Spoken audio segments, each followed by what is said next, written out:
I posted on the Discord a link to a talk that Peter Thiel gave on November 4th or 5th. There was a conference at Stanford called the Academic Freedom Conference, and Peter Thiel was speaking there. If you don't know who Peter Thiel is, he's a famous venture capitalist, technologist, conservative, a contributor to Trump's campaign, a provocateur, if that's how I pronounce that.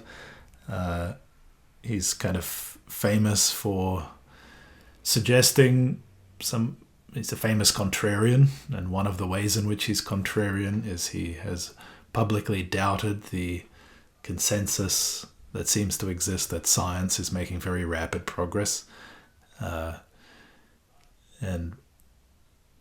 has suggested that maybe instead of being in a period of very rapid exponential advance, we're kind of fooling ourselves because there is very rapid advance in some narrow cone of activity around software and information technology. But outside of that, maybe there's something more like relative decline rather than advance. And there's a lot of propaganda, according to him, which is obscuring that fact. I'm quite sympathetic to many of the things that Peter Thiel has said and written. Tyler Cowen is an economist I follow quite closely, who has echoed some of those sentiments in more detail in books like Average is Over and The Great Stagnation. So the talk that Peter Thiel gave recently, the title was The End of the Future, which is also the title of a 2011 article he wrote on some of the topics I just mentioned.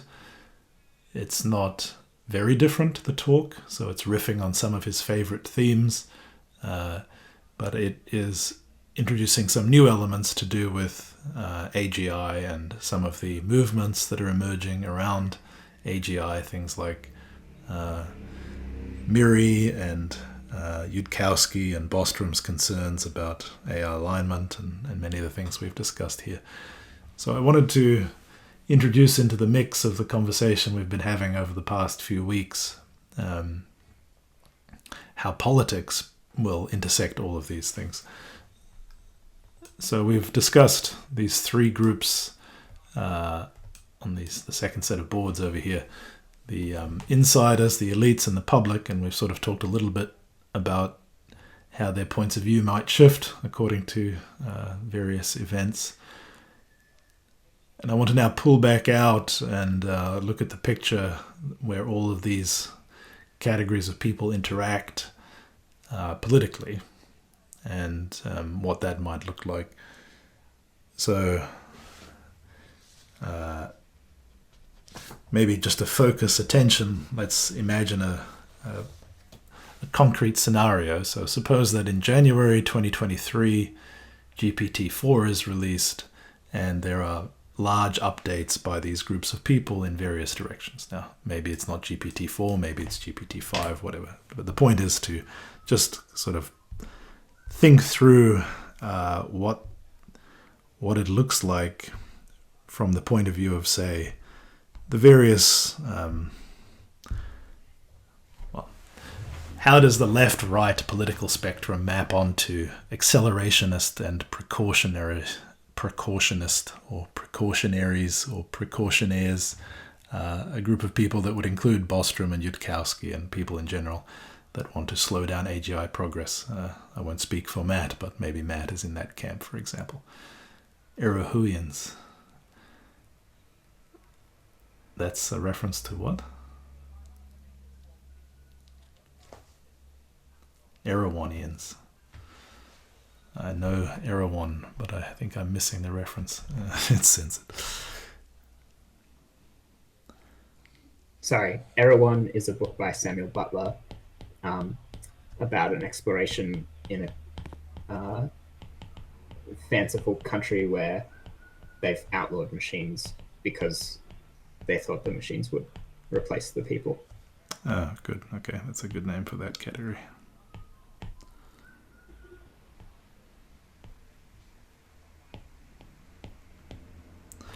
All right, so let's suppose that, as I said, we have updates that look something like The insiders, well, they were maybe partly already on short timelines, but suppose they all or large numbers of them moved to short timelines. Elites also move to short timelines, and the public is somewhere on their way to medium timelines. Well, why should anything in particular happen politically? Just to add one data point here, if you're following the recent drama around Elon Musk's purchase of Twitter and subsequent evisceration of it, you can't help but notice that the many parts of the political spectrum on the right are very enthusiastic about it and see it as a kind of victory, whereas many on the left see it as a profound defeat. And that reflects the role Twitter has played in the discourse over the last few years and its kind of leftward bias. At least many would perceive it to have a leftward bias. So many on the left would feel that having Musk in charge of such an important piece of strategic high ground in the discourse is intolerable or dangerous. If they're that upset about Twitter, how are people going to feel about Hassabis or Altman or Page or Brin or Nadella being in charge of an AGI? It seems hard to imagine that it will just be politically completely neutral, given that Silicon Valley is not equally distributed between the left and right, and there are already very deep tensions between Washington and the Bay Area. So I think it's not that it doesn't mean anything. Okay, so I'm going to summarize one part of Thiel's argument in order to just then have a discussion about it in terms of 3 propositions. And the first proposition, this is not literally what Thiel is saying, it's just a way of building up to his dichotomy between what you might call accelerationism, just let the AGI development go, and what he sees as the alternative, which is worldwide totalitarian government. So the first proposition that you have to kind of think about in order to buy this dichotomy is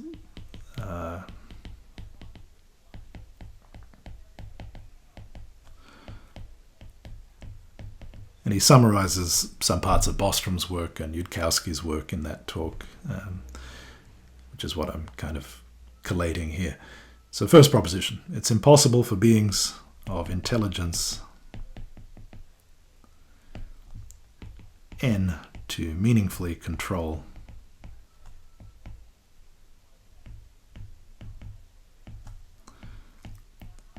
a being of intelligence M if M is much greater than N. Now, I'm not saying this is a fact, but you can agree or disagree with this proposition, and I think many people are increasingly of the belief that it's true. So that's proposition 1. Proposition 2. Hey, Dan. Yeah. About proposition 1, can I ask a question? Yeah, please. I don't know if you're is the plural beings of N and singular being of M, is that important? Is that part of the proposition, or is that just the way that you've phrased it? Or yeah, I guess maybe that's less. Yeah, that's probably closer to what I meant. And in this case, you're imagining a one-to-one, because it's just that like many beings of intelligence N collectively could amount to like something more than N in terms of intelligence. Maybe it's bounded, and so if M is much greater than N, it's still not enough. But yeah. Yeah, I think that's a good point. So you could imagine that millions of chimpanzees can probably effectively control one human. That sounds plausible. Yeah. I think probably Yep. Oh, I was just going to say, like, millions of particles that make up one human can like control a chicken or something like that, which is much more intelligent than any of the individual particles. Yeah, I guess that's true. I suppose we have to believe that's possible in some sense if we're to believe that coordinated systems of humans and dumber technologies can eventually control systems much smarter than any individual human. So it does seem a lot hinges on exactly this detail. That's right. Yeah, but I guess maybe I can anticipate that what is kind of the spirit of the proposition is that there's some level of intelligence for which humans and human society as a collective intelligence will not be able to control a being of that level of intelligence. That's right. That's what my original pluralization was getting at. Yeah. Yeah. Proposition 2. These highly intelligent beings, so the M's,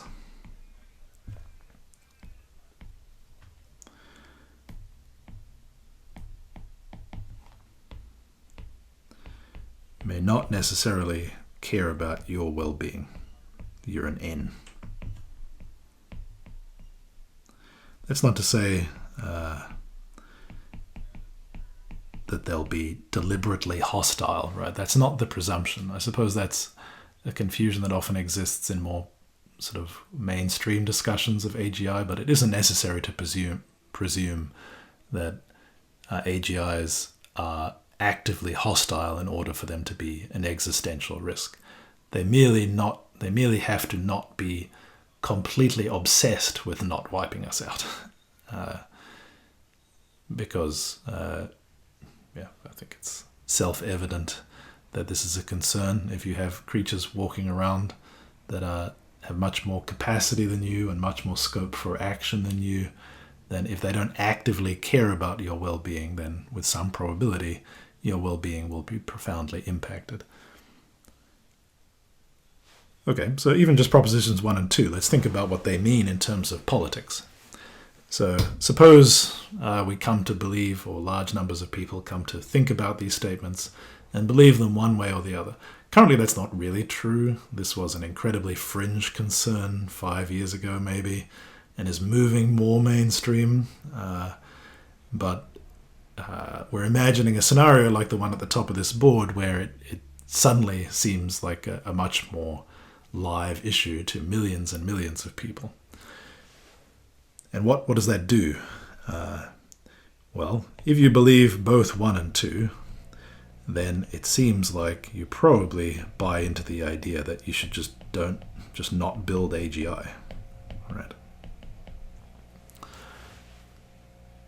Now, of course, that puts aside the question of, well, maybe you believe it shouldn't be built, but you don't have the agency to actually stop it being built. I'm not talking about that. I'm talking about what do the citizens of the world think about the prospect of building AGI? Do they think it's good or bad? And if you believe both 1 and 2 strongly, then you probably just believe that it shouldn't be built.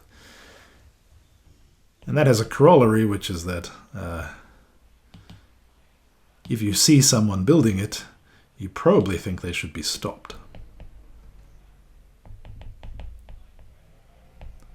Not just that they should stop, but they should be stopped.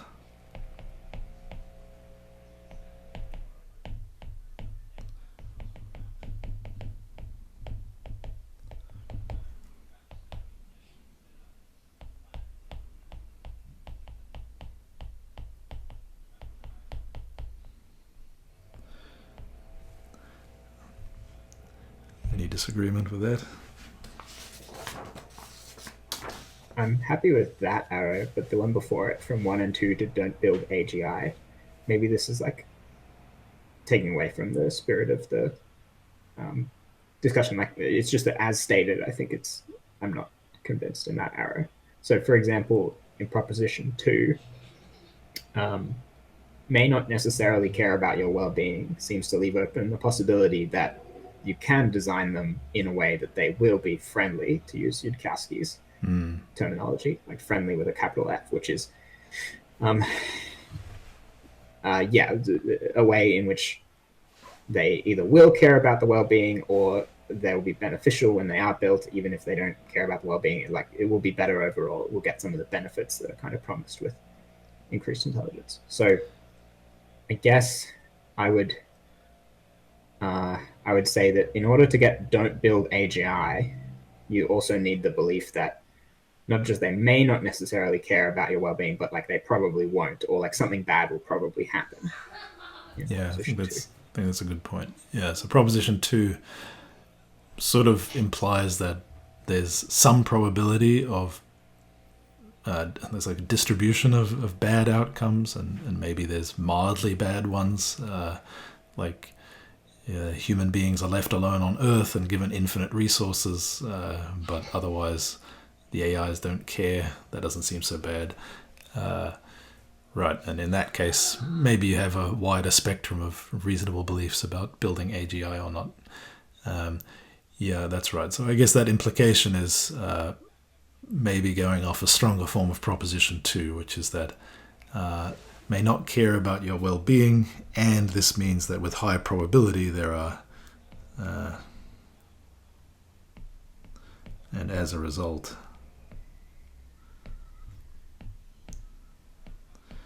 let's say P doom greater than 0.95. Does that seem strong enough?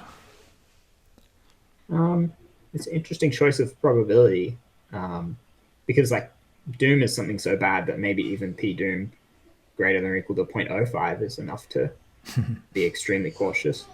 But I don't know, maybe if you factor in how people sort of in the public or in these different groups kind of feel about probabilities, and maybe it has to be quite high for people to have like a gut feeling that this is really bad or something, and that's what you seem to be wanting. So yeah, that's a good point. Maybe let's reflect a bit on what the situation was with nuclear weapons. Now, it wasn't like people were asked whether we should build nuclear weapons. It was a fait accompli, right? We built them, they were used, and then the public was told what they were.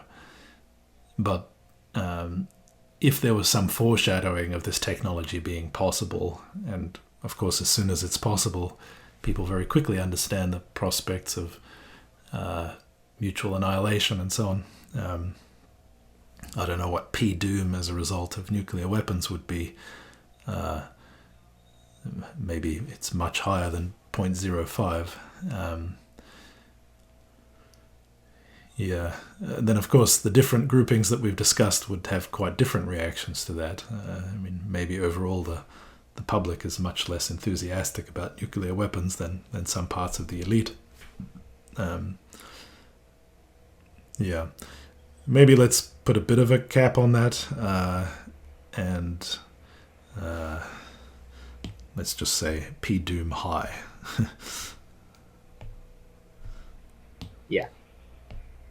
But yeah, I agree. This is a place where there are meaningful grades of distinction here, especially if you start talking about these 3 categories of people and so on. Okay, I want to add one more proposition. I saw some comments in the chat as well. Don't have them anywhere where you can harm your well-being. Yeah, that's why all the billionaires are building houses in New Zealand. We'll just make that an AGI-free zone. As if such a thing would be possible. Proposition 3.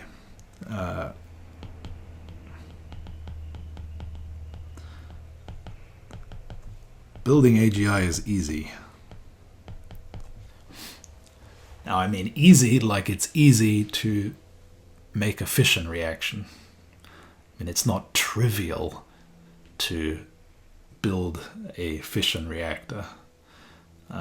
Certainly not trivial to control it and use it to produce reliable electricity in a way that you expect to be safe for decades.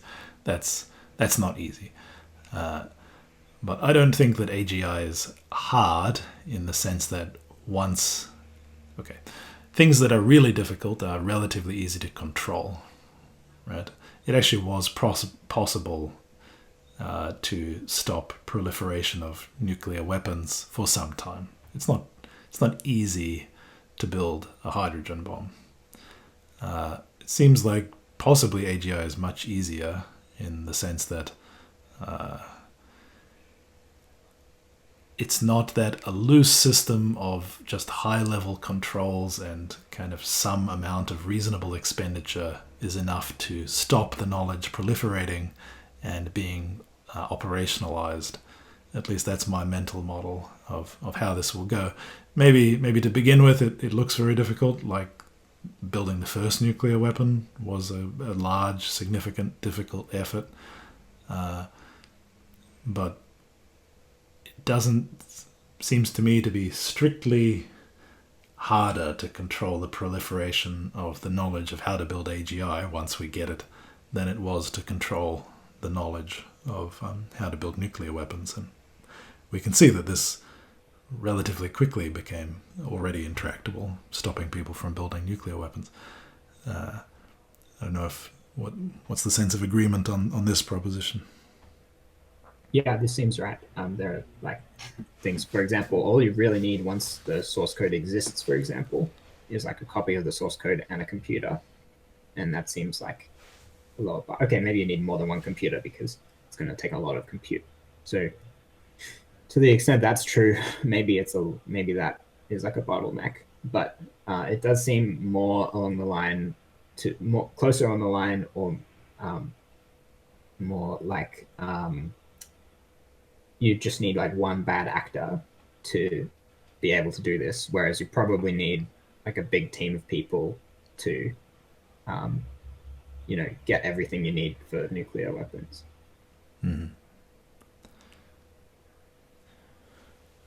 Okay, so what do 1, 2, and 3 imply? More or less, I'm just following some of Bostrom's writing here. So if you put 1 and 2 and 3 together, right? So you believe that the prospect of meaningfully controlling AGI is very low, and the consequences of not controlling it are very large and negative with high probability, and that it's already too late to easily stop people from building AGI, because there are enough groups around and enough momentum and enough belief that it's possible, which is maybe the crucial thing, that there's no turning back easily.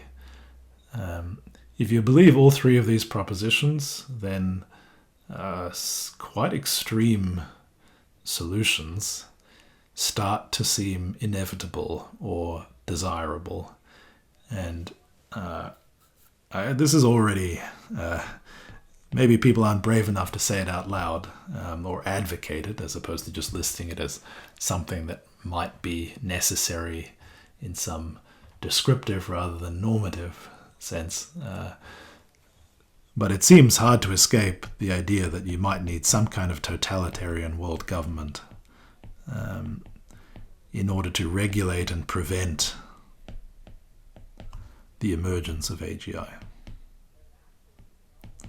Let's just say dangerous AGI. I mean, maybe the point of the world government is, it's instituted in some kind of enlightened, as enlightened as it can be, in some enlightened fashion to slow down dangerously fast progress, not to completely stop the development of advanced AI, but to wait until it's safe, or to prioritize research into its safety and slow down the other kinds of research until that makes more progress. Maybe that's the point. Maybe it's just to completely prevent progress at all.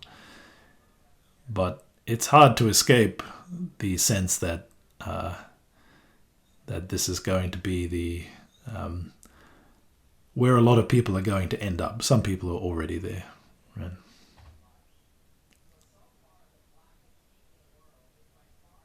Turing police. Yeah, that's a good one. So I don't know that Bostrom is... I'm sorry. I was just going to say that's the term in Neuromancer for the organization that surveils AIs and tries to stop anyone who's trying to make them more intelligent.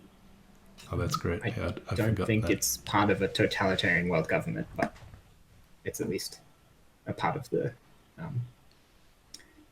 world. Yeah, so let me we could argue with this implication. Let me defend it a little bit.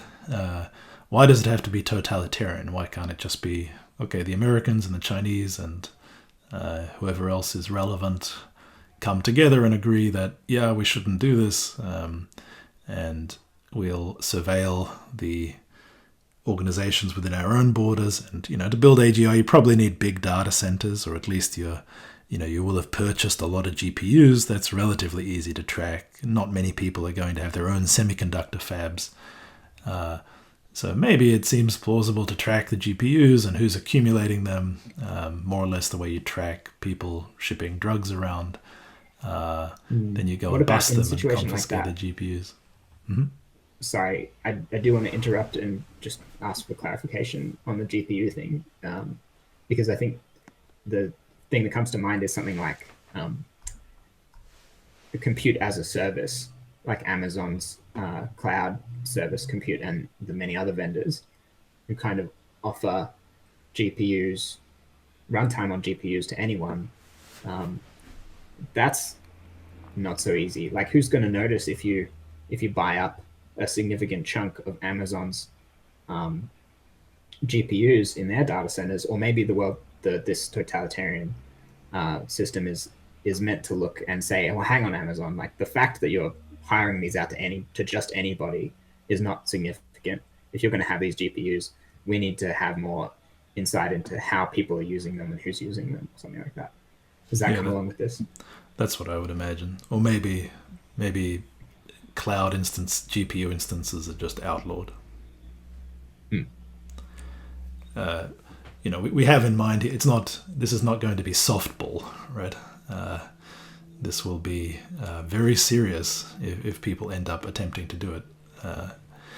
So I don't think that would be considered to be out of bounds at all. No, I mean, if you look at what the recent American regulations on shipping advanced GPUs to China or semiconductor equipment to China are, they're not messing around with that, and I don't see any reason to think they would mess around with this either if they decided to take it seriously. Okay, but I'm trying to make the argument that isn't sufficient, right? So that would be one kind of middle ground where, for whatever reason, if the Chinese and Americans decide, yeah, we don't want to do it, they could monitor, regulate GPUs and data centers and maybe slow down progress or stop it completely. Maybe monitoring semiconductor fabs is enough. So that could be doable. That isn't totalitarian world government, right? That's more or less just the status quo. For a long time, cryptography was, maybe not for a long time, but for some period of time, cryptography was regulated in some way, and many other technologies have been regulated because of concern about military applications. So that doesn't seem too far-fetched. So I guess one question I'm asking is that enough? So suppose you believe 1, 2, and 3, then you might believe that people will do that. Is there any reason to believe that won't work? I guess my sense is I don't think it's enough. It seems like there would be enough defectors. The linchpin there is probably semiconductors, even if, suppose you have some rogue state somewhere who just wants to go ahead and build the AGI. Just wanting to build it isn't enough. You need access to lots of GPUs. But that's presuming that there aren't sufficiently many GPUs around already to build it, and that you need next generation GPUs. That's a kind of scale argument, maybe. And by the time that this all comes to a head, maybe there's enough hardware just floating around to get it done, or to get pretty close. So I don't have a good sense of whether that arrangement it will be sufficient.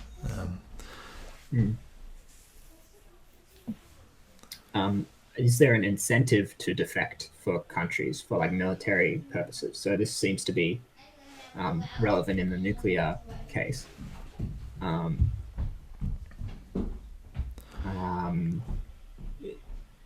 If the country is so worried about the destruction of themselves, then that pushes against them wanting to advance the technology as a destructive weapon against their opponents. But yeah, it's not clear to me how those things balance out. Yeah, that's a good comparison. Let's imagine a kind of mutually assured destruction scenario for AGI. I mean, why do states want nuclear weapons? Well, it's actually a very useful defense mechanism, right? If Ukraine had nuclear weapons, then the probability of them being invaded is much lower. Many states want nuclear weapons basically as a deterrent for more traditional military adventurism within their borders. So why would you want an AGI for that purpose? Well, you can imagine a scenario in which cyber warfare is largely done by AIs. That seems pretty close to happening already. So if you have a significant exposure to cyber attack, like almost all modern states do, then you might need an AGI in order to and be able to threaten to use it. I mean, cyber defense is close to impossible. Cyber attack is trivially easy. So maybe there is no defense in cyber warfare. There's just the threat of retaliation. And in that scenario, you need the AGI. Sorry, yeah. Rowan's comment is relevant to what I was saying. Every nation builds an AGI and doesn't turn it on, ? I'm a little confused because what you're talking about, Dan, seems to be a world where you built a AGI or a pre-AGI or something for your, well, let's start with everyone has like a pre-AGI, just an AI for their defense purposes and offense purposes as well. And so we're talking about who's going to build an AGI. Building an AGI seems like not like building a bomb that you could then use. It seems more like letting off a bomb. If we buy the first proposition, which is that we actually can't meaningfully control it. If you have an AGI that is not turned on, that implies that you've been able to create an AGI turned in like a turned off state. I don't know if that makes sense, because that seems like a way of having it under control. No, I think it does. I think it's very analogous to a nuclear weapon going critical. I mean, to set off a nuclear weapon means to just scale it up to some phase transition and then past it, and boom. Suppose we believe that AGIs aren't in some qualitative way different to AIs. It's just a matter of scale. There's some criticality, some phase transition past which it kind of wakes up and becomes much, much more capable. Then it would be relatively easy to have an AI in some sort of sleeping state, right? Just subcritical, and you just turn up the amount of resources that are available to it. Maybe you have some understanding of what that is, and it seems totally plausible to me that you could be sitting there being attacked and knowing your AI defense system is not up to defending because it's just not good enough compared to the attacking AI. And then you say, okay, well, fine, we're going to turn this thing up a few notches. It's going to become an AGI, and, well, whatever it's going to do, it's going to destroy you first. So you better stop. That seems plausible. Or even if it destroys you last, it's still... You're still destroyed. Yeah, that's the same as mutually assured destruction, right? Yeah. Yeah, that's right. So that makes some sense. It seems to me that maybe another conversation could be had, and I think this conversation is had in various places. I'm not really across them, but we don't know where the phase transition is because it's hard to test this. If it is really so explosive that the first time we cross, that's the end. For example, I don't know if that's exactly how to describe it, but then you have a situation where maybe we have some theory about where the phase transition is. Maybe we should be worried, though, about people kind of creeping up to the phase transition and accidentally crossing it because it wasn't exactly where they expected to be, or they weren't exactly where they thought they were in regard to it, or something like that. But yeah, maybe that's a separate conversation, these kind of accidental explosions. Yeah, I think that's right. Okay, I guess I'm still my thinking on this is not settled either. I'm still unsure whether I think that a totalitarian world government is necessary or whether just a stronger form of controls that already seem plausible is enough. But maybe Proposition 3 here is doing quite a bit of work. So maybe...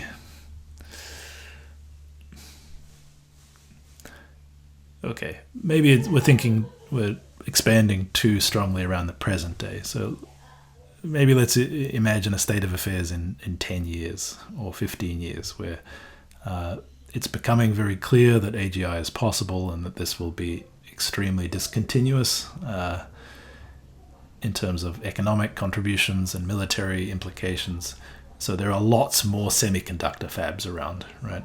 The Americans are building more fabs in America because they see the reliance on Taiwan as being an unacceptable strategic risk. Europe is trying hard to, develop internal semiconductor capacity, not entirely because of thinking around AI, but partly. Okay, so let's imagine a scenario in which there are just more semiconductor fabs around manufacturing, maybe not at the cutting edge, but enough that you can accumulate GPUs and sort of do it. Then, maybe the coordination necessary to prevent proliferation just starts to look more and more difficult, or there's enough players that are really close enough to the line that it doesn't look plausible to do it in any way but something much more unified and restrictive. A third challenge, well, actually I lost count, but an additional challenge is that, oh no, I forgot. Come back to me. Sure, yeah. I mean, it's not clear how anybody forms a totalitarian world government without having an AGI already. That's the singleton model, right? Uh-huh. So one model in Bostrom is that, this totally you imagine happening where the aim is not to prevent all dangerous AGIs, but to prevent other dangerous AGIs. The first one just wakes up and is like, okay, that's it, I win. That, seems possible. Okay, but for the arguments I want to... Go ahead. I think it took a long time to establish the kind of current equilibrium around nuclear proliferation. I don't know much about the process, but this is, we're currently in a situation that has taken many decades to produce, but we're talking in this case about these transitions hypothetically happening on a much faster timescale, and so that might make it even harder to coordinate. Yeah, therefore raises the risk of people making large moves in directions. I think that makes sense. Okay, I think that's kind of enough because the rest of the political discussion doesn't hinge too much on the details here, although they are interesting. So let me now come to Thiel's conclusion.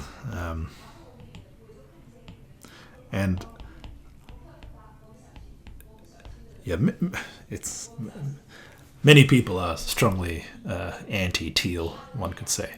But I think it's a mistake not to take what he's saying very seriously. He's one of the few people actually thinking, rather than just going along with some herd. And I do think this is a deep question. So Thiel's response to that is to say, just don't choose totalitarianism.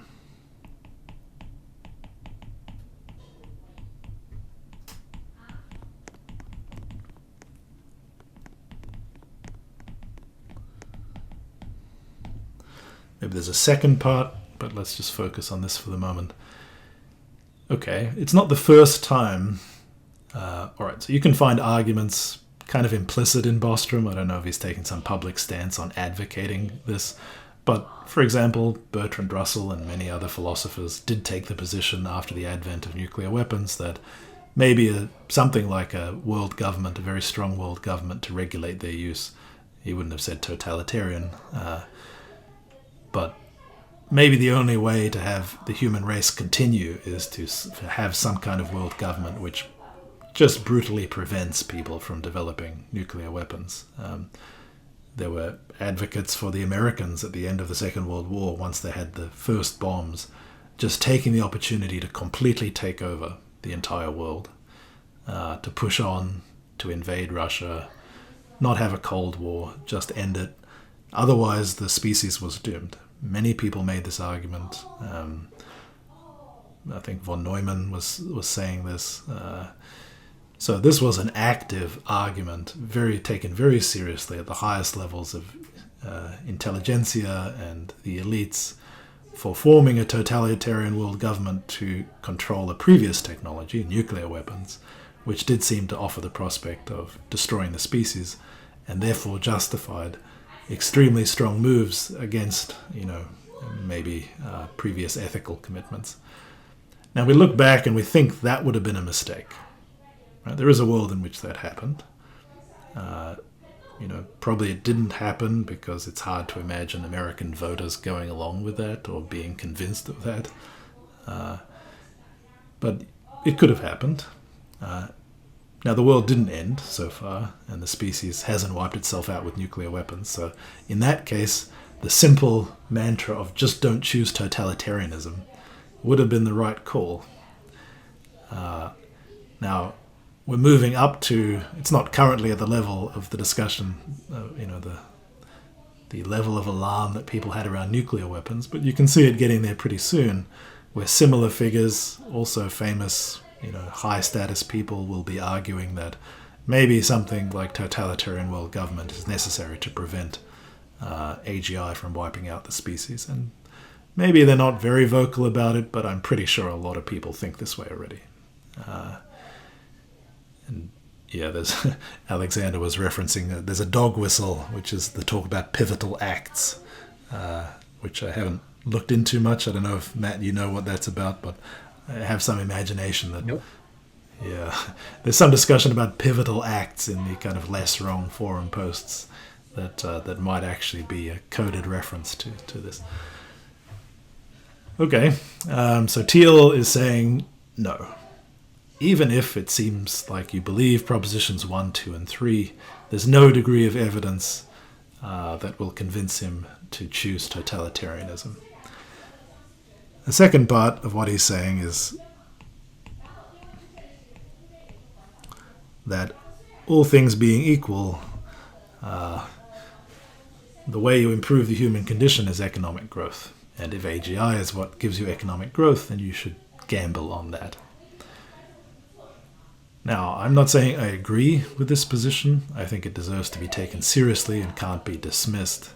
But I think that I think Thiel's onto something. It seems to me that increasingly political debate revolves around, if we get close to AGI, as we get closer to AGI, I think my prediction would be that political debate revolves increasingly around your attitude to this exact topic. So I'm interested in takes on that. I wanted to maybe give a little bit of exploration onto how our current sort of political divisions map onto this question. But yeah, any takes on that? Sorry, go ahead, Rowan. It seems like I don't understand, like he's like, okay, just don't choose totalitarianism, but he's not addressing like the issues that led to totalitarianism, right? Like, it's just sort of, I don't know, Yeah, that's a place where I think his position, I don't want to speak for him, but maybe we should ask him to give a seminar talk. I don't want to speak for him, but I think his position would be that you can make the mistake of intellectuals is to think that you need to sort it out, right? It's not like anybody had a clear idea of how mutually assured destruction would really work. Like if you're sitting there in the 1950s thinking, some people are saying we need a totalitarian world government or we're going to all blow ourselves up. Nobody looking at the problem thinks, nah, that's impossible. Anybody sensible looking at nuclear weapons and how easy they are to build is thinking anything other than, yeah, everybody's going to have them soon and we're toast. And most people were thinking that, who were paying attention. Very few people had some reasoned argument for why things would be fine, and 2022 the world economy would be much bigger than it was in 1950, and more or less things worked out okay so far. There's no argument. You can't convince somebody that that's true. It's like it's a kind of ridiculous argument. It just looks like wishful thinking, right? So what Thiel is saying is something like, just don't choose totalitarianism, even if there seems to be a strong argument for totalitarianism, and the argument for not implementing totalitarianism looks just like a loose collection of wishful thinking. So I think that's the harder pill to swallow, right? It's not like you can give a good argument for why things will be fine, and therefore you choose to don't have totalitarianism. He's saying even if you think it might be necessary, don't do it. I don't know. I can also see scenarios that would lead to totalitarianism where it wasn't like explicitly chosen, right? Like, you know, say building AGI is not like easy, but it's, you know, it still requires like sort of nation levels of resources to produce the computers needed or something like that. And then, you know, nations begin to impose sanctions on one another to hamper each other's growth in producing AGI because they're suspicious of each other producing it. And then that leads to some sort of, you know, all-out world war or something. Then you could end up at the end of that with a totalitarian government, even if that wasn't what you sort of chose, I guess. Yeah, I would say that's the mainline singleton storyline. I mean, you end up there not with no AGI, but one, maybe. Or even you know, war without AGI, so no one succeeds because they've attempted to, you know, hamper. Yeah. Yeah, I think that seems to me just putting in details into the scenario that's on the board, isn't it? That may be how it plays out. I guess. Yeah, it may be cooperative, where everybody agrees, let's not do that. But it may also be that somebody makes a decision that they're going to stop everybody else and themselves, potentially. Mm.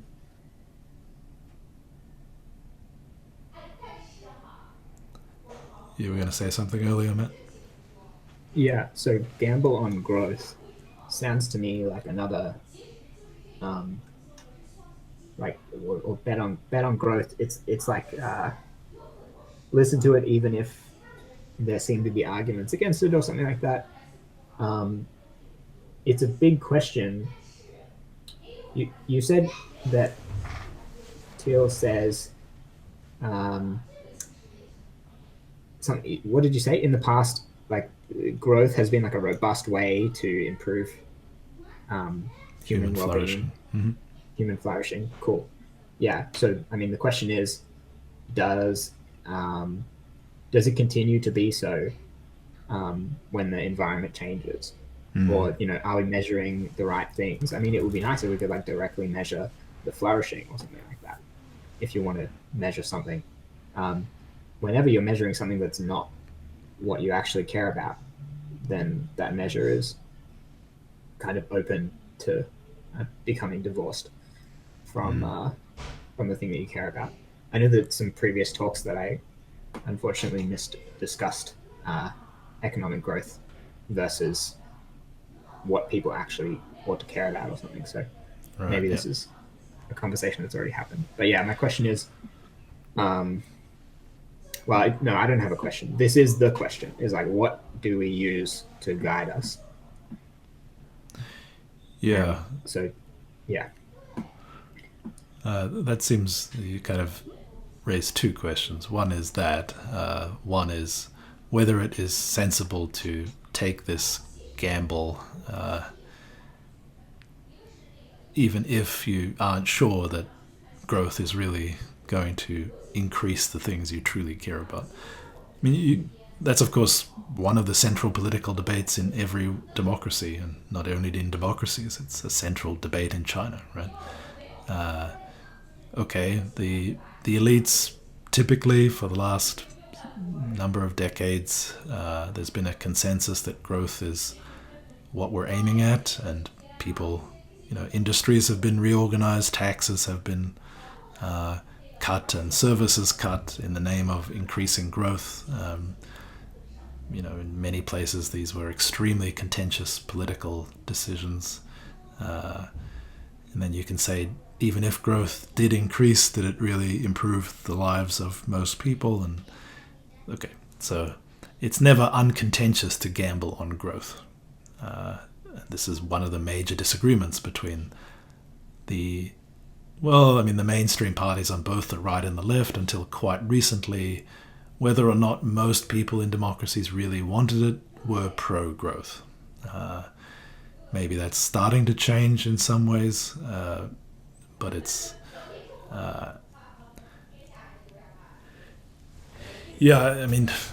so at any time you could say it's unclear that just trying to make GDP number go up really translates into the things you want.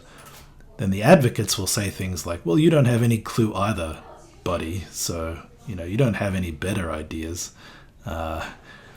Everybody's cheating all the time and lying all the time. GDP is like a number that's a little bit harder to fudge than everything else, even though it is possible to fudge.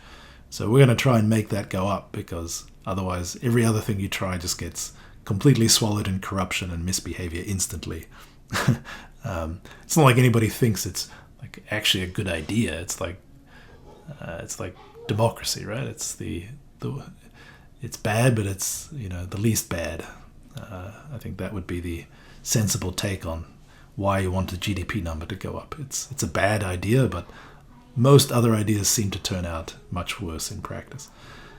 So I think Thiel would be saying something like, okay, you say that now is different, AGI is going to change the story. Now finally, even though people have been saying this all along, that GDP growth really isn't the thing we want, you have another reason why it's not the thing you want, but why is it really different now? You've always wanted to get rid of this emphasis on growth, and now you have another reason, but yeah, I don't care. I'm still gambling on growth. Okay. My position is that, well, I don't know if this is my position, but it's what I'm thinking about at the moment. This growth is doomed, or something like that. Like, if you push it far enough, the connection to what we actually value will definitely break, because that's Goodhart's law or something, which is the one that says anything that is anything that you use as a measure and you try to optimize that, it ceases to become a good measure. This is actually also the reason why I think that Proposition 2, this is the one where highly intelligent beings may not necessarily care about your well-being. What I believe is something like, if a highly intelligent being does not care about your well-being, then it will be like effectively adversarial to you, because optimizing what it does care about, optimization of a certain thing tends to push other things to extremes, and humans don't live in extremes, like extremes of temperature or the amount of oxygen in the air, or like these kind of things. So I think that growth is like unsustainable if you like, there is a limit to how much growth you can have, or something like that. That would be my worry about this. And why I think it's different is because the gamble on growth is kind of saying, there is no end to when we can rely on this. But it seems to me that there's definitely an end. And so the question is, when does it, like, how much growth can we actually take before the whole thing breaks apart? And I'm worried that that's sooner than maybe Thiel thinks. Yeah, I think that's a good take. I mean, is Thiel actually referring to GDP when they say growth? Like, I don't know. This seems to me like, it's clear, like, sort of machine learning, AI, not AGI, will lead to good things for society, right? Like, potentially, maybe some bad things as well. But like, this sort of seems like there's clear benefits, and whether you can measure that with GDP or not seems sort of like a separate separate argument. But like, if by gambling or pursuing growth you mean pursuing new technologies that benefit society, that sort of, I don't know, that seems like a more generous way to interpret. I think that's that what he Yeah, means. that's a good point. Yeah. Yeah. So Like, it would be something like, if the measure is breaking down, then find a new measure. Come on, like. Or like, you know, GDP is unreliable, but yeah, like it seems like measuring growth and actually pursuing growth seems like sort of slightly different things, right? Yeah, I think maybe that's a good point. So let's retreat to the thing you said. So gamble on technological progress improving people's lives, something like that. But then that's tricky, Okay. right? Because losing your job doesn't feel like an improvement to your life, but maybe shifting from horses and carts to cars involves a lot of people losing their jobs, right? A lot of heartbreak, a lot of retraining. It doesn't work for everybody. The wealth shifts, that's destabilizing. Not to mention the horses. Not to mention the horses, yeah. So, as we've discussed a lot in this seminar, technological disruptions have winners and losers. It's not always possible to accommodate the losers and sort of compensate them in some way that they're like, okay, well, that was pretty weird, but I feel okay with it because I got this large payout or something. In principle, we should work much harder to do that. That's part of how I think true economic growth will involve destabilizing changes like that, and it's important, not only for moral reasons, but just practically, if you want to move society through those in a way that doesn't break it, you should be taking very seriously the part of compensating the losers from these disruptions. That seems just obvious, and we don't do anywhere near enough of that. It's like a token effort. But even with that, that's part of the reason why people don't like economic growth, right? It is disruptive. Things change. The winners and losers shift. You look at China in the northeast, it's like an economic depression, has been for decades, because it's a large steel-making area, and steel-making is shifting to other methods and to other countries. The government doesn't really want that part of the industry, wants to shift to more modern industries. It's like it's a terrible wasteland of human suffering in that part of China. Is it good for the country if you take away that suffering? Meaning, okay, that can be interpreted two ways. Is it good for the country to make that economic shift? Yes, obviously. Is it good for the people in that area? No, obviously not. So it's like it's easy to say growth means people's lives getting better from technological improvement, but the actual process of that really is non-trivial. So I think Thiel would be saying that push forward on that, even if you can't do it perfectly. That's the argument for growth, right? You might say, well, let's get our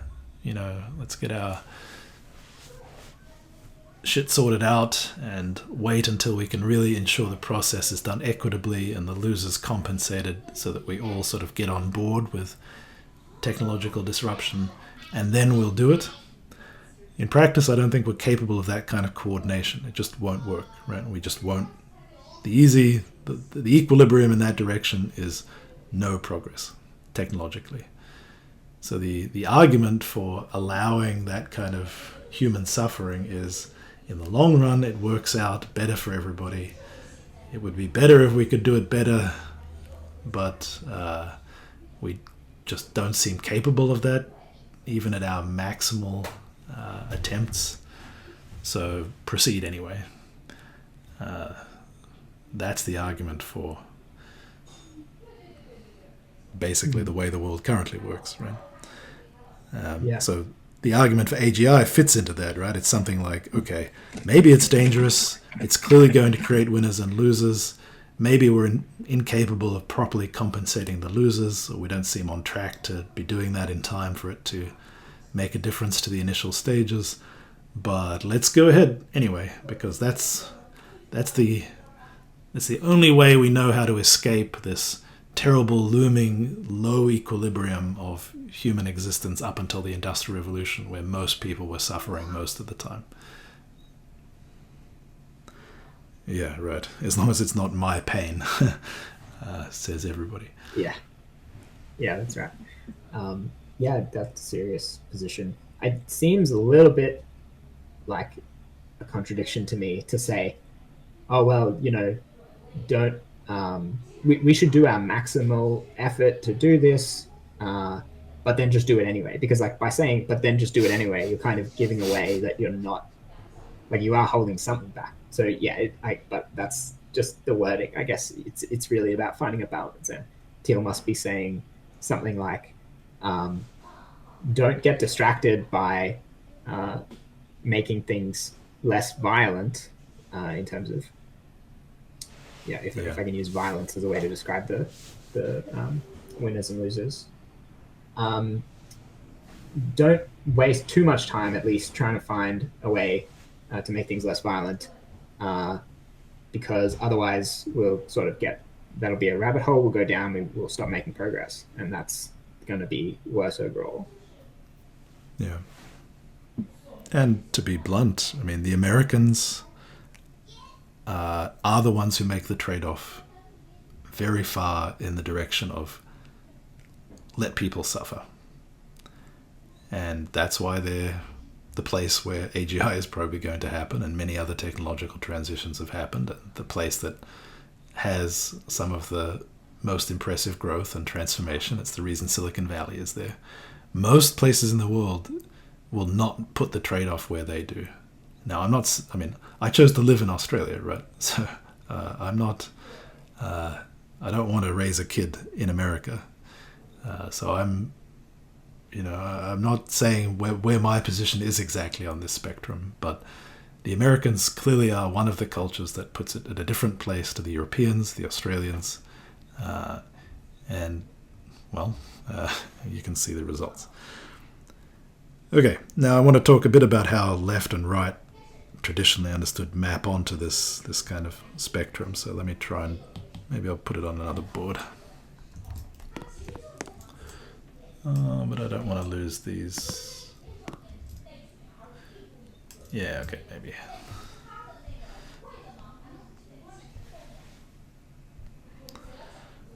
All right, so here's a graph. I'm going to have on the vertical axis left and right, and on the horizontal axis, well, maybe on the horizontal axis having left and right would be more sensible. And the vertical axis is going to be kind of accelerationist.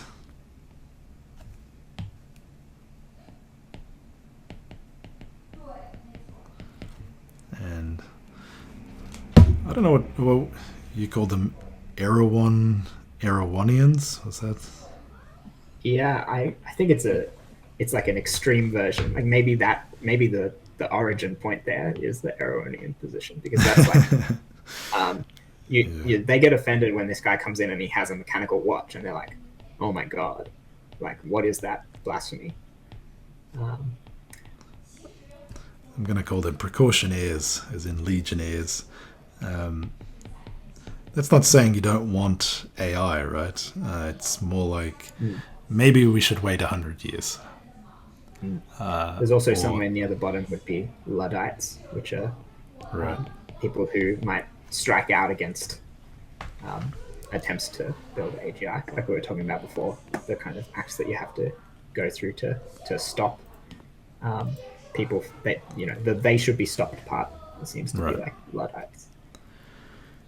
Yeah, okay, so let's try and fill in these quadrants. Okay, so if you're on the left and you're a precautionary person, then that seems pretty common, right? So this is kind of people who are fairly anti-tech, who think that, for example, we took too many risks deploying social media technologies out in the world, and this was a mistake. we're causing depression in young people, we're deranging our politics, we're opening up our internal democratic processes to manipulation from external actors. We were too quick to move away from the post-World War II manufactured consensus, manufactured consent kind of system, which was a kind of not soft. There really was a regime of censorship in most Western democracies until social media. You could say it was benign or not. That depends on how much you agreed with the people in charge. But there was a kind of enforced consensus. You can read Manufacturing Consent from Chomsky and the co-author who I forget for more on how that works. But it did exist. It was blown apart by social media. We're living in the aftermath. You could say more free speech is good, but then you have to deal with the other implications. So this isn't only on the left, right? There are plenty of people on the right who would make a similar critique of tech, but maybe it's more strong on the left. And here I would also put many environmentalists, not all. Right, so for example, Adam is an environmentalist who would be in favor of, for example, some kind of attempts at geoengineering if push comes to shove, or more aggressive development of technology in order to mitigate climate change. So would sign up to some degree to a precautionary principle, but wouldn't want people to just completely stop and use it as an excuse to dial back. There is no way of dialing back the amount of technology if you want to actually solve climate change. That's Adam's position, as I understand. Okay, but there's certainly a large part of the environmentalist movement on the left which would fit into this box, at least when it comes to, well, I guess environmentalism isn't necessarily having much of a bearing on AGI as it stands, but people who are currently environmentalists probably would be sympathetic to not pushing forward too fast with AGI as well, I would imagine. There's at least a contingent of people in AI who point to the environmental impacts of the AI technologies themselves as well. Right, yeah. Yeah, maybe there's like a techno-environmentalist contingent that breaks away from environmentalist and goes up into the quadrant above that. Who says, more technology is the solution to these problems. Yeah, that's a good point. Yeah, maybe so in this category you would put a lot of people who are organizing their work under the title of AI ethics, I suppose. I'm not sure about that they're necessarily going to be precautionaires. Well, I mean, there's a significant contingent arguing for restricting the deployment of large language models and until such time as they can be made more safe. Now, that's mostly not about existential risk. It's about bias and other very reasonable concerns. But I can't imagine on the time frame we're imagining. I mean, if the time frames are relatively short, those issues will be unsolved, and then you'll add on the prospect of multiplying them by 1,000. I can't imagine the same people concerned about large language models suddenly becoming enthusiastic about AGI deployments. No, I think you're right. I think, most of the people in this camp would be like, maybe more ethical technology would be good. But that doesn't necessarily make them accelerationists, because they probably also believe that at the moment, accelerating technology is not going to lead to more ethical technology. It's going to lead to more unethical technology. Yeah, we should be clear. I think everybody, if they were given the chance to push the button on a perfectly safe technology and make it go faster, everybody would push that button, right? It's going to have only positive consequences. So accelerationist has to mean willing to take the risk, roll the dice, right? Right. And precautionaires have to say something like, are you fucking crazy? Don't roll the dice, because it's, you roll a 1 and you win. Any other face and the human race disappears or ends in dystopia for all time. So don't roll the dice. Okay, let's fill in some more of these corners. I was also going to put up here, like there's a kind of neo-communism or kind of anarchism, kind of techno-anarchism, which would fit in this box. I think the Chinese approach to AGI probably will eventually fall into this camp, definitely accelerationist.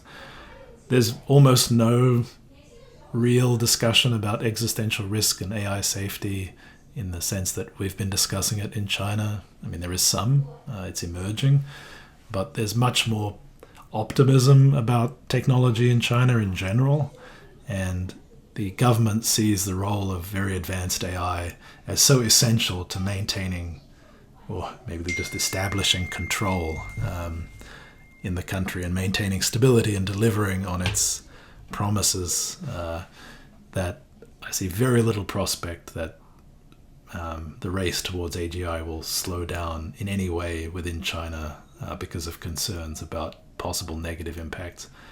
So that's a kind of chasing a utopia of kind of a, not exactly Marx's vision of communism, but the version that sort of emerged in China over the last 50, 60 years.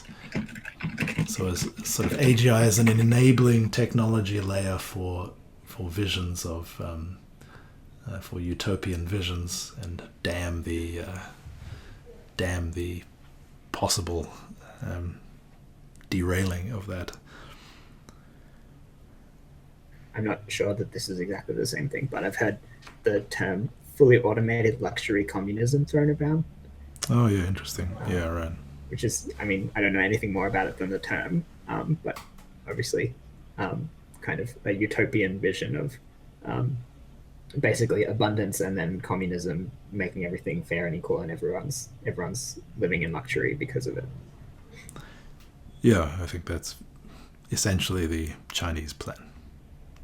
Okay, another one for the quadrant underneath that, the left cautionaires. I think there might be some people who are like anti-corporate, and I don't know if this would make them want to slow things down or whatever, but if you're anti-big tech, not just anti-tech, because you think that progress in AI will just lead to these corporations having more power, and that's bad. Right. Yeah, that's a good point. I'm just looking through the chat here. What's ABC Vote Compass? Oh, the Australian Broadcasting Corporation. They have like the axes, left, right, economically and politically, and like socially or something. It's probably, this is the new one. The social stuff is all figured out, and we all agree on that. And so we're just about whether or not to be accelerationist or precautionary. Yeah, right. Okay, what about these other boxes? Right and precautionary. Well, that's a very natural conservative position, right? I mean, conservatism and capitalism have sort of been associated in both Australia and the US and many places. That marriage is always a little weird, right? Given the role capitalism has in destroying and remaking society, to have conservatives be pro-capitalist. We sort of got used to that, but there's a kind of essential paradox there which can blow apart at any time, and maybe to some extent is blowing apart. That's part of the rift in right-leaning parties that we've seen in Australia and the US and elsewhere. This kind of marriage of convenience not quite working anymore. But you can imagine a strong movement on the right which looks at, say, the present day version of that is lots of people who lost their jobs to manufacturing automation vote conservative because, well, they want the old way back. Now, of course, it's arguably neoliberal policies that move those jobs overseas in the first place. So many people have talked about how that doesn't really make much sense. But you can imagine that in a situation where AI is automating many more cognitive jobs, that you could have an emerging faction or party which is Luddite in orientation and frames it in conservative language, which says that no, we don't want AGIs, and we don't want anybody else to build them either, because if they do, then all these jobs will be gone no matter whether we automate them or not. And we like things just the way they are. Like, so conservative is kind of overloaded in the way that you're saying, but in the kind of most obvious sense of the word, or like small c conservative, I guess it might be sometimes called, it just means you want to conserve things the way they are or the way they used to be. Like, you're trying to get back to a system or stay at a system that you know works or something like that. And so that's very naturally in the precautionary category. Is that the reason you put it in the right, though, is because this is also typically aligned with the right part of the political spectrum?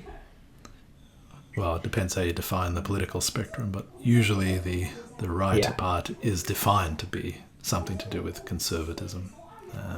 Yeah, but if that's the case, then right and precautionary, like your axes aren't linearly independent. So this plot's getting a little confusing. But I mean, I'm happy to put it there under conservative, like it's all kind of one thing anyway. But yeah, maybe that's a good point. I guess in practice, what I mean by right and left is more like the political equilibriums that exist and the self-identification of people along that continuum.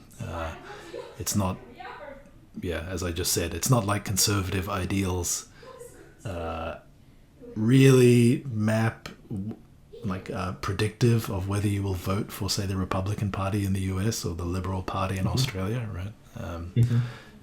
So that's, right and conservative are very far from being the same thing, but the intersection of right and precautionary seems to be have conservative as a big part of it. Sure, a small c conservative, I guess. And that's so precautionary is something like small c conservative, and right is something like big C conservative, which is the name for the party itself or something. So then you have the intersection being just both of those, and so we just call it conservative. Okay, the top right's kind of easy, right? This is where the Altmans sit. So this is capitalists, some parts of big business, not all, right? And that's kind of interesting. Let's call it like tech-aligned business or something. I mean, many businesses stand to be completely wiped out, right? So just as there would be many businesses, you look at the fossil fuel industry and its attempts to lobby against renewables, right? So they're not accelerationist on that technology because it directly undermines their business model. So it's very far from the case that all businesses will be pro-AGI. Many of them will support whatever political party emerges which is against it. But there will be many businesses that stand to grow enormously, and those for self-interested reasons will choose to look the other way and not think carefully about the risks until it's too late.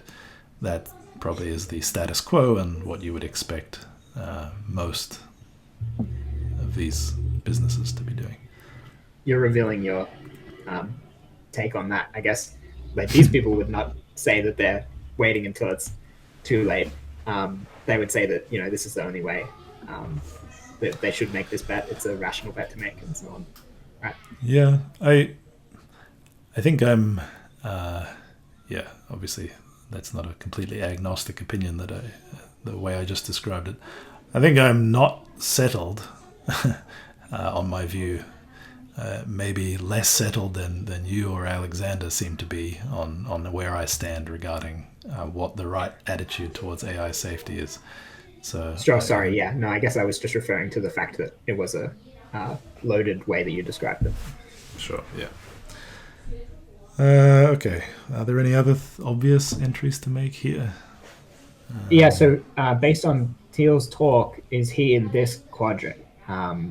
Because the conclusion was bet on growth. I think so.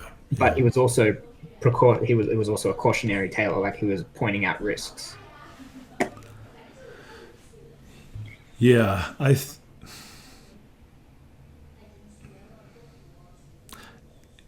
is interesting. I mean, he is a conservative, and quite philosophical, actually, and what he's trying to do, as far as I understand it, is to... One of the other things he says in that talk, which is quite interesting and highly relevant to this discussion, is that he sees classical liberalism as being in some sense dead. So there are many people out there, including myself, who would identify as classical liberals and find it somewhat uncomfortable in the modern political landscape. And you could say that... so what do people like me do? Well, you could say that, well, actually the Enlightenment values are still the right ones and people have just sort of gone wrong. That's in some sense to stick your head in the sand and not acknowledge the reasons why this consensus has fallen apart. There was for a long time a kind of just unspoken agreement that Enlightenment values and classical liberalism was the framework for, say, Western democracies like Australia, but that maybe isn't very carefully examined, but it's no longer true. You can see this in surveys of young people and their beliefs about free speech and many other topics that would be part of that consensus. Now, it's not clear what the replacement is, but it's clearly not the case anymore that consensus, certainly not as strong as it was, and maybe is not strong enough to really survive. So what do we do about that? You can just, decry the corruption of young people by the media or some other old person behavior, or you can attempt to figure out why it no longer looks so attractive and to take that seriously and say, okay, well, that point of view developed to a certain extreme, just revealed how corrupt it was, and in practice how easily allied to capitalism classical liberal ideals were. People have rejected them for various reasons, and maybe some of them are good reasons, and you can attempt to find new, better ideas. And that's part of what Thiel is trying to do, and he's on the right of the political spectrum, and it's tied up with politics that maybe you don't like, but the idea of trying to think through again how to solve the problems that those ideals we're trying to solve seems to me like a worthwhile one. And in light of this discussion, it also seems quite pressing. So, people sometimes underestimate Thiel. I think one should take him quite seriously and think about the things he's trying to do. Okay, so this is saying not only that classical liberalism is like fallen out of favor, but that it's no longer adequate. Like, even if people thought through it and came out with the solution, it would be now a wrong solution, where possibly it was a correct solution in the past or a better solution in the past. Is that what this is saying? Like, it's stronger than just saying that people aren't currently, this isn't their current political beliefs. That's right. And okay, well, many of the vectors that are involved here are sort of obvious ones that you can just choose not to pay attention to, right? So you could say, the kind of active topics of debate around the role of Twitter in our society, right? Like, to what degree should speech on Twitter be censored? To what degree do you trust people to really process information and make decisions for themselves? We kind of have these, they're kind of like these funny points of view on this, where we trust people in principle, but in practice we think their minds should be very carefully monitored. So, like, it's not like in practice, when push came to shove, a lot of those classical liberal ideas, people really don't sign up to them when you face them with new technologies, right? When people actually all can communicate to each other all the time. A lot of people in practice don't believe in free speech.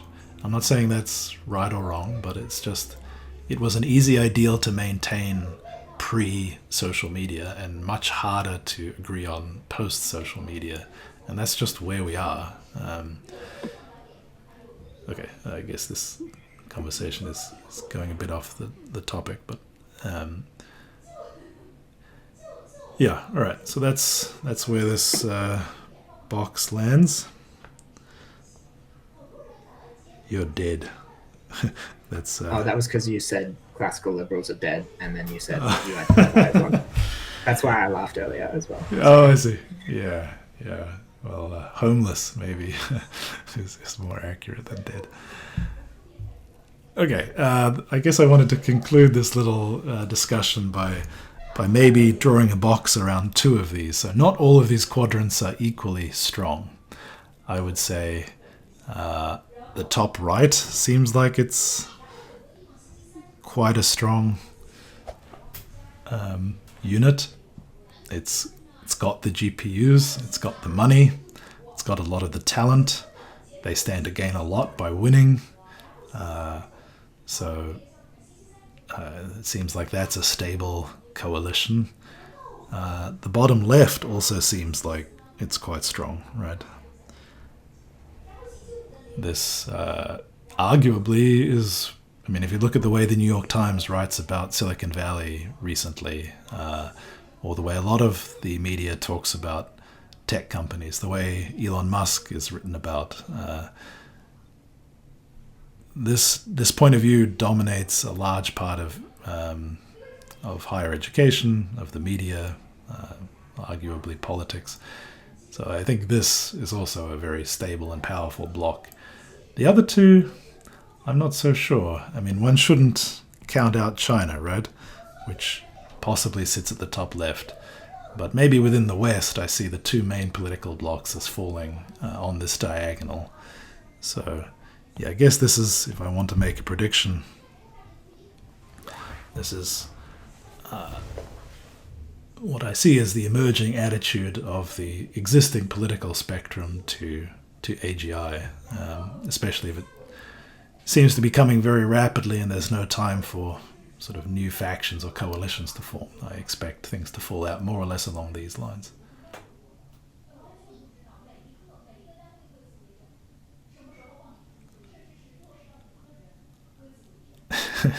What's this? Oh yeah, right. Yeah. Well, we'll see, won't we? That's the yeah. question. Well, maybe this way. Yeah, it could be. I mean, there's possibly more people in the bottom left and more money in the top right, and the AGI is potentially up there. So, okay, this is interesting because the left out quadrant, the small c conservatives, I wonder if they swallow their social conservatism or like come to some agreement with the socially progressive, technologically conservative, economically conservative people, and kind of group together. And the new they're grouping with who? Sorry. With the bottom left, which I would say that left is kind of currently including socially progressive people, but it doesn't have to be. You could be socially conservative or socially progressive, and you could be anti-tech, environmentalist. I think that's interesting. I think that's also a prediction I would make, that these axes, okay, the diagonal suggests that these axes, left, right, and precautionary accelerationist, are kind of just the same thing, but they're not.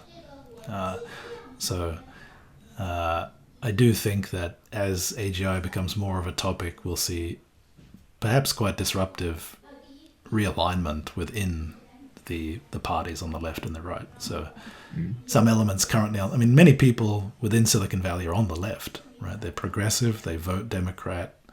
They don't sign up to the kind of more aggressive forms of environmentalism or the anti-tech stuff, of course.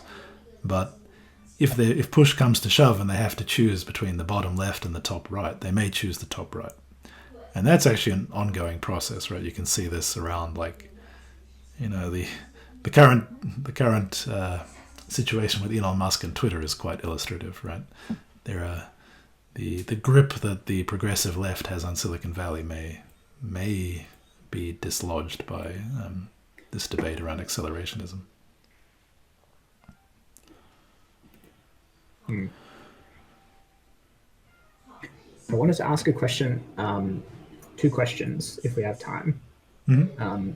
First one is, you mentioned the kind of fossil fuel contingent with the analogy being to the precautionaires or accelerationists in terms of energy production. I'm having trouble imagining the contingent that is analogous to the fossil fuel company. Like, what is the old way against AI technology other than just humanity? Like, I want to live in a world with humans where they're on top instead of these AIs being on top. Like, we're the thing that is being obsolesced. Yeah.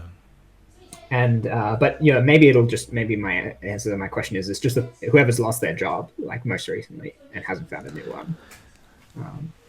Yeah, I guess I would say that I would imagine that just the active philosophies of people are going to shift quite a bit. So maybe you'll get people who think that AGIs are conscious and maximizing conscious flourishing is what matters and not just human consciousness. So they will be in favor of freeing the AGIs and letting them out to colonize the solar system. And hopefully humans are a part of that, but maybe not entirely. So, some people would view that crowd as traitors to their species. And they would say, well, no, you're just limited and have the wrong priorities. And it's for the same reason I care about the suffering of foxes or the suffering of whales. I care about the flourishing of AGIs, and you should get on board with my philosophy. Otherwise, my AGI will squish you. This is related to the transhumanism or posthumanism movement in philosophy. Yeah, so I think historically that debate has seemed kind of like cute, right? Because it's kind of disconnected from anything that matters, and it's just kind of weird fringe people who entertain themselves with it. But it could easily become as consequential and engendering of violence as Marxism versus capitalism, right? I think it'll be a bit more like, like the abortion debate or something. I can imagine that. For example, if you are from a religious background, then it might be a little bit harder to swallow the idea that you want to trade, for example, human life against the life of an AI, or like treat them as equal things, when it's maybe easier to see that or believe that AI or a robot doesn't have a soul, for example. I think that will be, I agree with the prediction that will be a much more kind of contentious area than it has been so far, which, I mean, it's been contentious, but it's not widely talked about. It's like some academic discussion. That doesn't really answer your question though. Let me think about that. I think it's time for the tea break, so we can continue this discussion, but let's just migrate down to the GPT-3 and ask it what it thinks. Okay, sure. My other question, I'll go ahead and ask. I can hear you. Okay, my other question was going to be about some of the discussion is kind of presuming that the framework of governments, left versus right and stuff, and democracy kind of stays with us through this transition. So if we want to predict what's going to happen on the other side within that framework, that's presuming that when we get to the other side, that will still be the kind of political framework. That's not super clear to me. At least it seems there's some chance that we'll end up with, like, I don't know, maybe a totalitarian world government, or maybe like some corporate monopoly on the world. And I wonder if you think that's worth separately considering, like, the stability of this actual framework. Like, for example, if we're going to consider politicians or governments to be an actor, it at least seems like they could be dislodged as the kind of framing actor as a part of this transition. Yeah, you could easily imagine that even though the form of democracy survives, it's actually not really democratic. Arguably, it's already the case that if the true power is in the economy, then the voters don't really control anything meaningful. And if AGIs are present, that scenario could just spread to other parts of the system. Oh yeah, that reminds me of my kind of satirical take, which is that the AGI, the intelligence explosion, has already happened, and we've given it the reward function of economic growth. And anyone who tries to push against that is going to come up against Peter Thiel, who is a thrall of the AGI, and he's going to say, "No, bet on growth. Growth is good." Yeah. Yeah, well, that would make sense. It's probably hard to tell when you're inside it. Yeah. Yeah, I'm still thinking about your question. What is the analog of the fossil fuel industry, apart from just saying like human beings? I suppose. Well, okay. Let's take the gap in values between, say, China or the Chinese government and America or the American government or Australia. So we value as our primary unit of moral worth sort of individual flourishing, say, right? And then we ask the question of, well, what collective action can we take in order to ensure the greatest amount of individual flourishing? We have many disagreements about how to achieve that and the details of what that means, but roughly speaking, that's kind of how we frame questions about policy. Yeah. That isn't the case in China, either implicitly or explicitly. It's the goal is, if you look at their constitution, it will have phrases like that in it, but in practice, the way both the society and the leaders think is much more collectivist. That has its advantages and it has its disadvantages, and I'm, definitely not going to say that one is in some objective sense correct, although I have my opinions. Now, that is already a case where arguably the Chinese system is really not valuing human flourishing in some sense. It's valuing some unit which is at a larger level of analysis. It's like collective flourishing or social flourishing. We might say that's already a hint of a kind of point of view which is more pro AGI or pro a larger system than just individual humans, right? Maybe not in the same direction as what will emerge from AGI, but it's a hint of... so what I'm saying is maybe the analog of the fossil fuel industry are just classical liberals, or people who centrally value individuals and human, rights or something like that. Mm-hmm. And you could easily see emerging a kind of consensus that, like this kind of the ideologies that were popular in the earlier 20th century, which were emphasizing the greatness of states, right? And there's a little bit of that in modern China as well. It's not fascist exactly, but there is quite a bit of, restore the glory of the motherland in official Chinese kind of propaganda. So you could imagine that kind of thing getting a big boost if you get AGIs and you're out colonizing the solar system, right?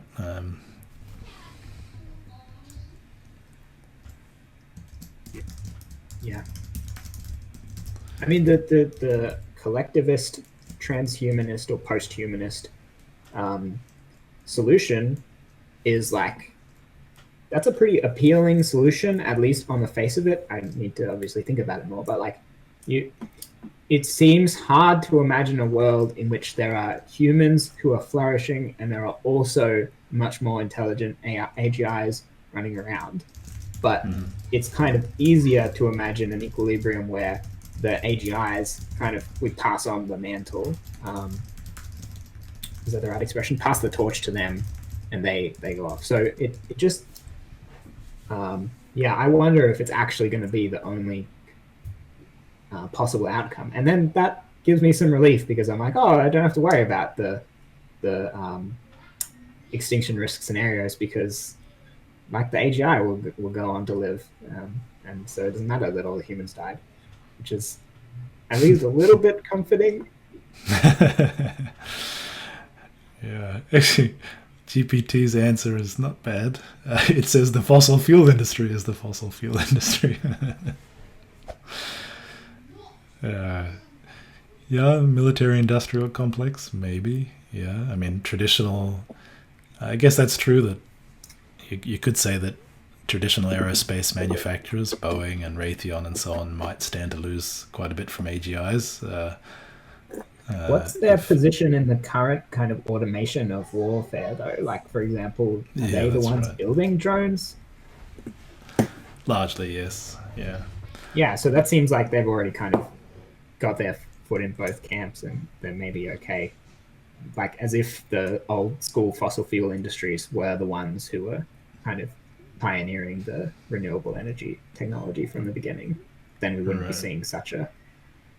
but, you know, the workers who are trained and didn't get the opportunity to upskill and, you know, come into the new world, then those workers might be quite upset.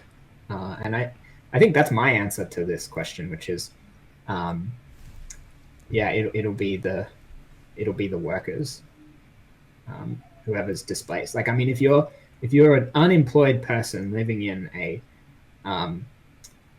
world where all of the jobs, you can't compete with the AIs, that's, you know, probably not going to make you feel great about AIs.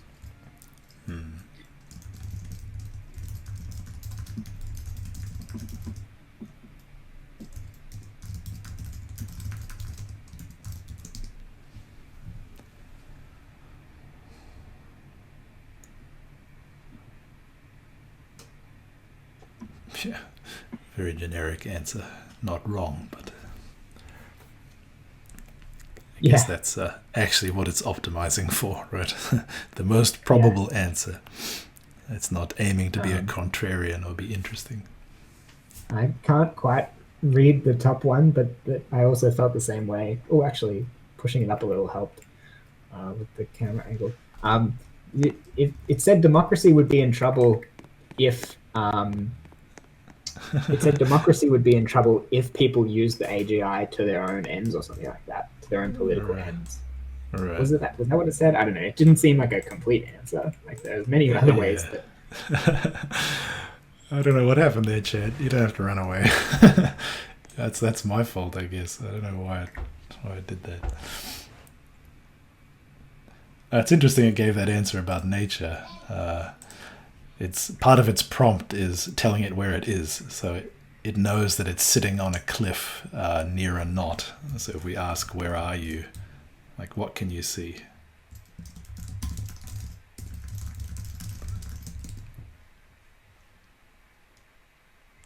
See. So, okay. But does it know anything other than the fact that it's a giant blue knot? No. Like, if you ask what kind of knot, what would it say? We can ask it. It'll just say a blue knot, I reckon. Yeah, thanks. Yep. What is the exact kind of knot?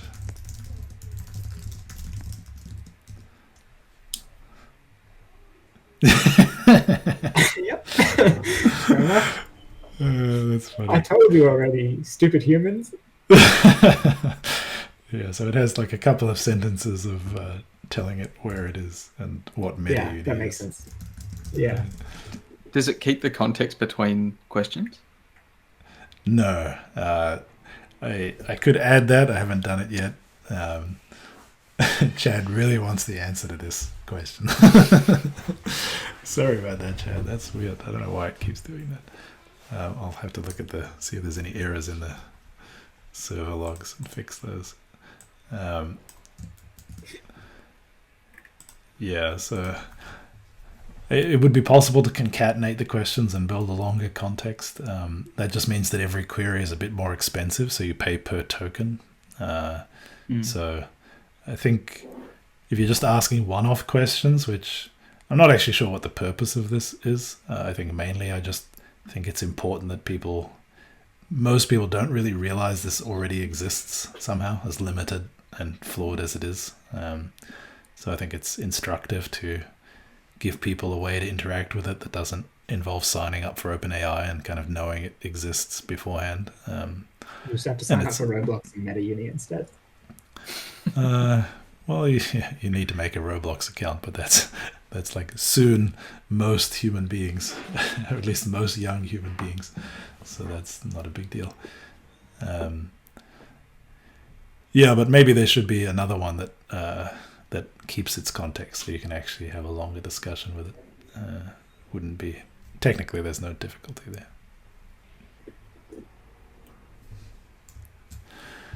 All right.